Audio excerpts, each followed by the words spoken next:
Как да инвестираме в сребро? Ще ви дам няколко съвета, които е добре да последвате. Говоря ви от опит, говоря ви след многократни консултации с хора, които са в тази област и е добре да ми повярвате, както е добре да ми повярвате за това точно какъв бизнес да изберете. Доказателствата ще дойдат след няколко години при вас, затова в момента трябва да дадете малко кредит на доверие.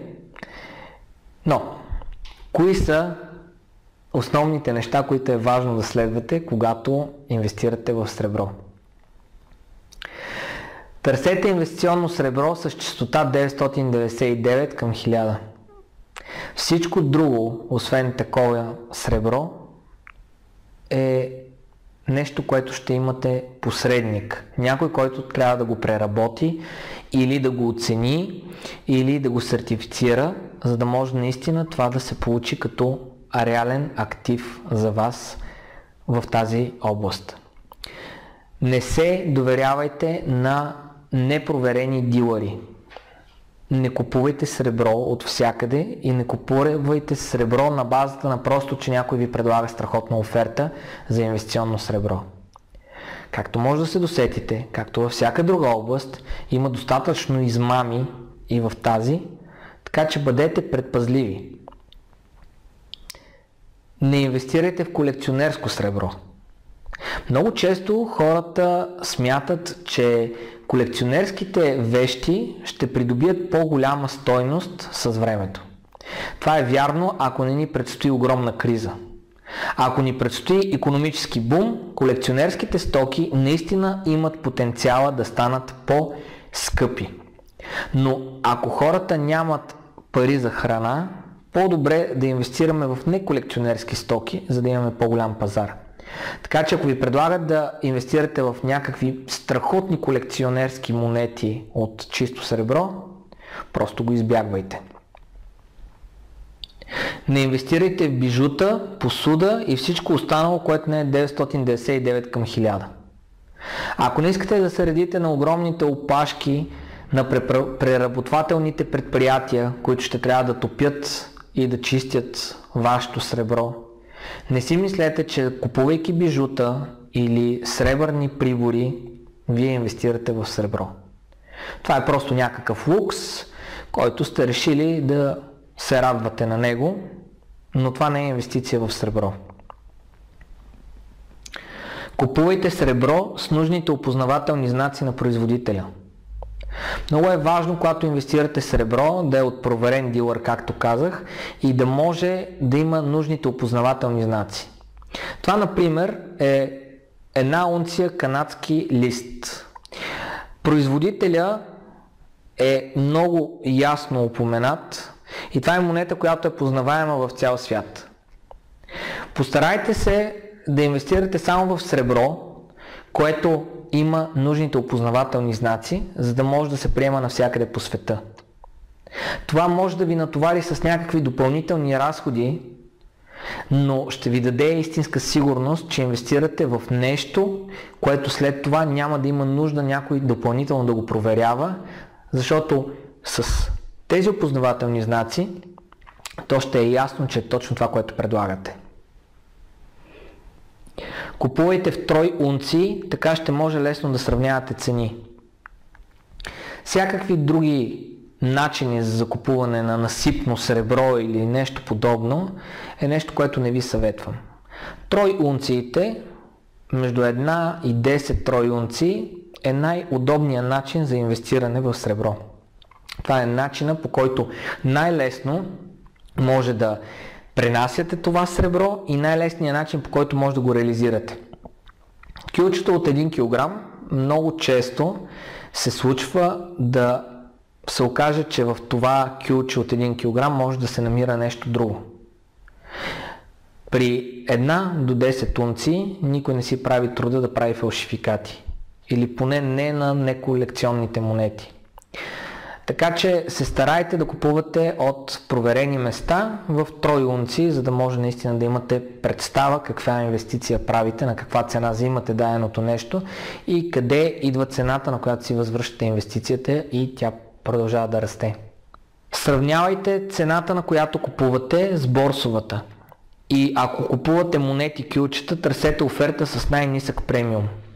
Какво е премиума? Ако приемем, че имаме борсова цена, която е Хикс, то повечето кюлчета и инвестиционни монети се предлагат с някакъв премиум.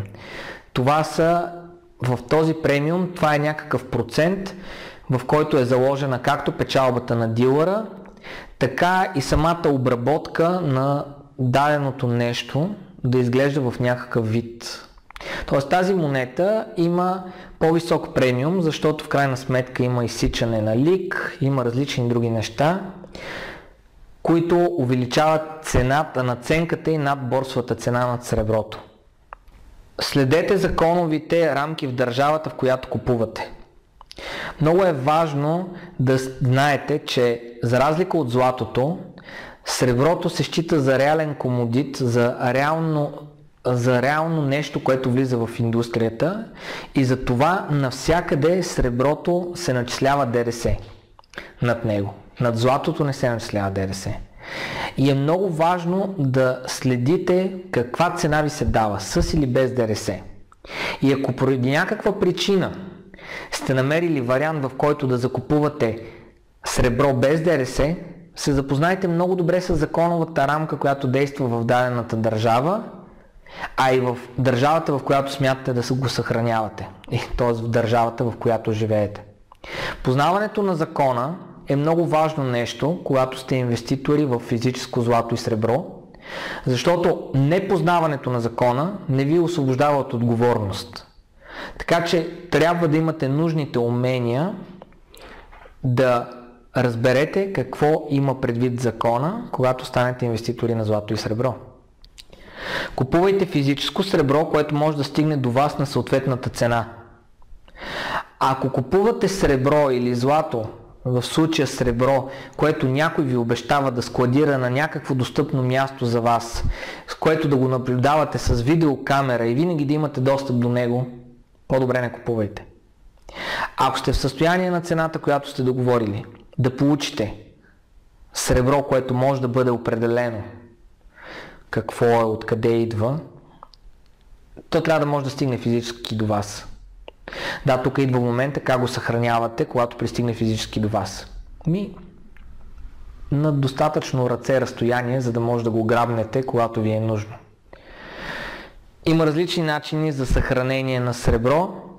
Повечето инвеститори на сребро използват различни начини, по които среброто да е в близост до тях, без да се налагат да разчитат на трезори в банката. Защото банките по време на криза много често затварят. И въпреки, че трезорите са частни, реално хората нямат достъп до частните трезори. Истинските частни трезори са частни трезори, които работят 24/7. И ако се интересувате какви частни трезори работят 24/7, се поинтересувайте кои са местата, които са работили по време на взривяването на кулите близнаци в Ню Йорк. Банките затварят врати, борсата затваря врати, но има едни места, които може да си съхраняваш златото и среброто, които не затварят врати. Купувайте разпознаваемо сребро. Популярните монети от една унция са разпознаваеми в целия свят и лесно могат да бъдат разменени за всяка валута. Това, което ви казах, между 1 и 10 унции на разпознаваеми монети, които могат да бъдат наистина разменна единица навсякъде по света. В крайна сметка, ако не купувате кюлчета, купувате монети, имайте в предвид, че това е по-голяма инвестиция по отношение на това, че премиума при монетите е по-висок, отколкото при кюлчетата. И при двете дължите ДДС, освен в някои държави, в които за монетите не се дължи ДДС, защото се приемат за реална разменна единица. И тогава, като за възприемат се за платежен инструмент, над който няма ДДС, а не за комодит. Има такава държава в Европа, която все още по закон кюлчетата се възприемат като комодит и се дължи ДДС, докато инвестиционните монети са платежно средство и не се дължи ДДС. Следете тенденциите и се запознавайте с цялата информация, която може да ви е наоколо свързана с това. Защото инвестицията в сребро е дългосрочна инвестиция. Това е инвестиция, която е в бъдещето. И за да бъдете добри инвеститори в сребро, трябва да бъдете уверени, че това е вашия клас активи и в момента, в който стане леко слизане на цената, да не се оплашите и да не избягате от тази инвестиция. Защото преди всеки голям възход има падение. Историята в момента показва за първи път се случва, докато една валута расте, да расте и златото и среброто. Което автоматично означава, че всъщност валутата изкуствено расте нейната цена. Защото няма вариант, в който валутата и златото и среброто да се движат в една посока. Исторически няма такъв вариант, икономически и логически няма такъв вариант. Така че наблюдавайте наистина какво се случва и не се заблуждавайте от това, което ви представят новините, съседите или продавачката в магазина. Съветвайте се с хора, които разбират от това, което вие искате да разбирате. Естествено има възможност да следите различни неща, които може да ви са ви интересни на различни места, като сайта на Майкъл Малони, книгата на Майкъл Малони "Инвестирайте в злато и сребро", сайта goldsilver.com. Също така може да се запознаете с основните неща, свързани с среброто на kupisrebro.com. Така че има достатъчно информация, която да може да получите. Има достатъчно информация и в другите класове активи, но трябва да намерите точната информация за вас.